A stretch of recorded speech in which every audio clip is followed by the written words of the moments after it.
Good afternoon, YouTube. I'm back again with a little update on my Alfa Romeo Giulia. Just a reminder, I've had this for about 2.5 weeks or so. I've been driving it pretty extensively. This is a 2018 TI all-wheel drive. It's got the dark trim package.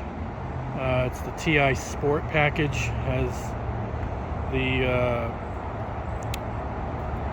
red competition paint. I think it's Russo competition. I think it's the name of the paint. I did add a carbon fiber deck spoiler. Not too sure I like this one. I don't like the way it's on. I think I'm gonna probably try to find a factory one so I can mount it to the deck with hardware, but it's fine. It fits okay. It's the right size. As far as how it looks, it's not too overbearing. It looks fairly factory in size. I did tint the windows. This is just the standard 35% tint.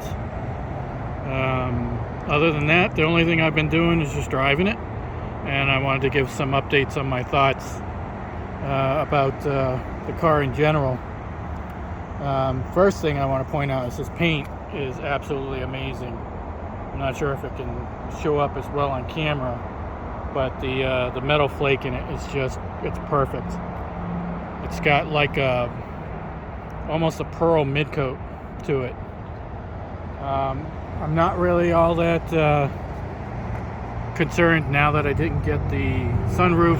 I have the hardtop. I thought that was going to be one of my... I really wanted the sunroof, but now I'm finding that I've been perfectly fine without it. I don't really have any plans to do anything else with it. Maybe exhaust. I did purchase the tuning software and have some of the adapters, and I'll probably definitely do a bass tune using probably Squadra. And I probably won't do much more than that. So far, I've been very happy with the car. It's got a couple little issues, nothing too terrible. I think it might have a warped rotor or a bad tire. I'm not really too sure yet. The one thing about these vehicles that's kind of a pain is there's a vagueness in the gas pedal, vagueness in the steering, and vagueness in the braking, all because everything is by wire and electronic steering. So it's brake by wire, pedal by wire, and electronic steering. So you don't get the same feedback that you normally would from the road, from your wheels, from your brakes, from your tires that you normally would. So that's kind of a downfall, I think, of this car in a sense. The gas pedal definitely needs to have some sort of pedal max or some sort of other box on it to help with that as well. I noted that it lags behind your actual action. So everything you do you have to roll into everything. You can't just stamp it. As soon as sometimes it confuses the transmission, I've noticed. Especially if you're at low speed and you just gun it to the floor, it just doesn't kick off. It'll just stop for a sec and then catch up, and then the transmission has to catch up to understand what you're doing with it, because the throttle pedal ends up being at a different position than it's expecting, which I find to be sort of hilarious and sort of weird all at the same time. So I'm not really too sure what's up with that, but I think something like a pedal max or some sort of other familiar throttle adjustment might need to be taken with some sort of adapter.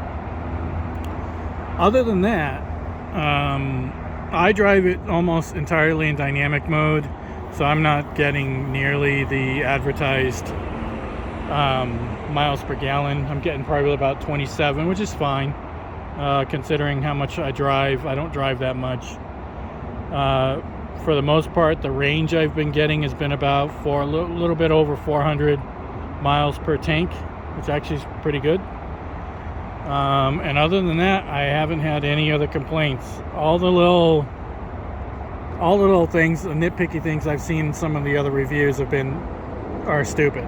That there's very few, other than, I would say, the vagueness on the braking and the gas pedal are the only two things that I would agree with. I would have preferred a hydraulic pedal for brakes, but this just gives more work for the mechanics to try to figure out where this little vibration is. I am looking at replacing the rims, because this was in an ex-fleet vehicle, and every rim on this has some sort of curb rash of some amount.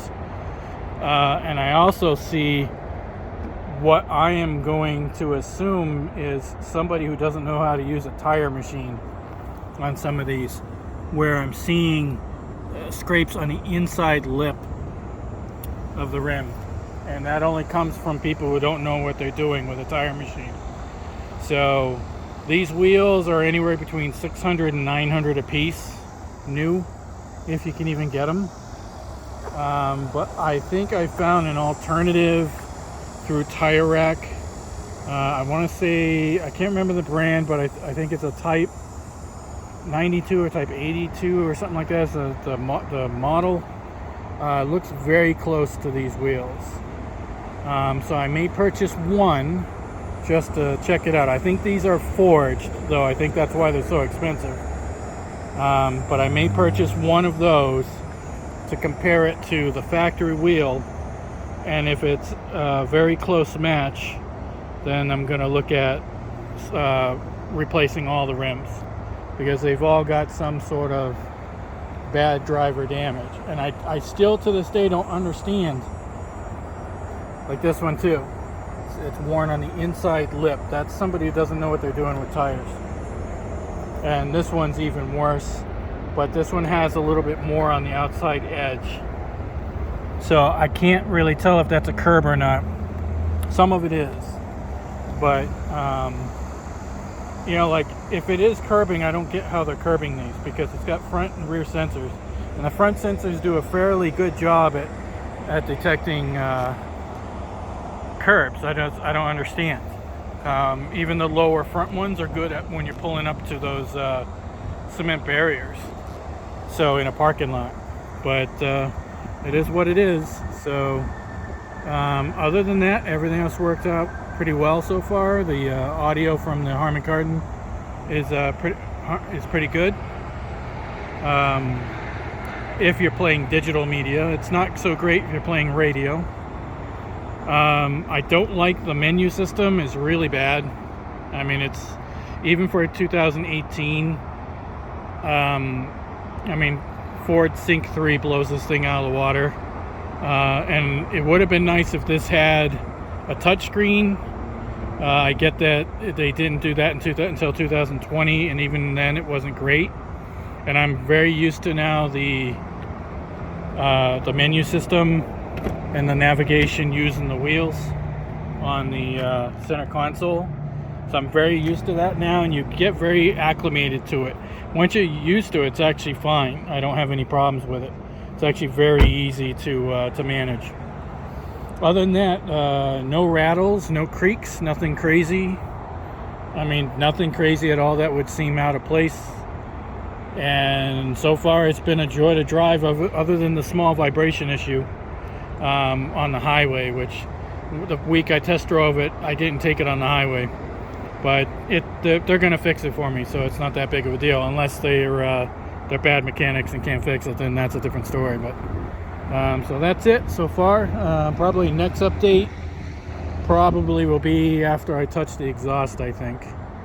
But so far, I still think that this is one of the best bangs for the buck that you can get as far as a used car is concerned, if you're looking for like a luxury sport that's a four-door. I found very few other cars that fit this category that look this good in the same segment. And bunches of these are coming up off of end of lease and stuff, just like this one. This is one of the very few that I found where the paint's in relatively really good condition, with, you know, obviously a little bit of nicks from road rash from the highway on the front end, which is normal on these, and some very, very fine scratches that I've been able to buff out most of them. So if you can find one that's used, you know, sub 50,000 miles, and you can get it for 24 grand, I mean, it's really hard to find a better car at this price point so far. So if you have any thoughts or questions or critiques, leave them below. Talk to you later. Bye.